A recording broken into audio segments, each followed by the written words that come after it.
జగన్మోహన్ రెడ్డి చెప్పేది చాలా తప్పుడు ఆరోపణలండి. ఇది పూర్తి ప్రైవేటీకరణ కాదు.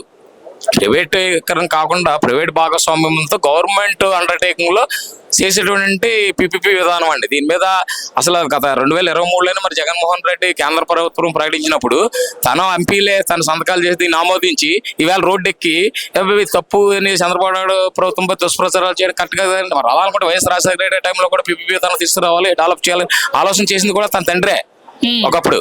కానీ తర్వాత కూడా ఇదే ఆరోగ్యశ్రీ రాజశేఖర రెడ్డి గారి టైంలో ప్రవేశపెట్టారు. మరి అప్పుడు ఇదే ఆరోగ్యశ్రీ పిపిపి విధానంలో ప్రైవేట్ హాస్పిటల్కి ఎందుకు ఇచ్చారు వీళ్ళు? అప్పుడే గవర్నమెంట్ హాస్పిటల్కి ఇచ్చి గవర్నమెంట్ హాస్పిటల్ డెవలప్ చేసి పేద ప్రజలకు మెరుగైన వైద్యం అందించాలి కదా. మరి అప్పుడు మీరు ప్రైవేట్ హాస్పిటల్ అందరికి ఆరోగ్యశ్రీ ఇచ్చేసారు కదా. అది మీరు చేసింది తప్పు, అది తప్పు కాదా? అది మంచా? ఇప్పుడు ఇది పిపిపి విధానం అనేది తప్ప? ఇది మీరు చేస్తే మంచి, ఎదురు చేస్తే అది ఇదన్నమాట. ఇప్పుడు మీరు చెప్పినట్టు ఆరోగ్యశ్రీ పథకం అనేది ఇంప్లిమేషన్ తీసుకొచ్చింది వైఎస్ రాజశేఖర రెడ్డి గారు, జగన్మోహన్ రెడ్డి గారు. మరి ప్రభుత్వ మెడికల్ కాలేజీలకు ఇవ్వకుండా ప్రభుత్వ కాలేజీలకి హాస్పిటల్స్కి ఇవ్వడం మానేసి ప్రైవేట్ హాస్పిటల్స్కి ఎందుకు ఇచ్చారంటారు అప్పుడు?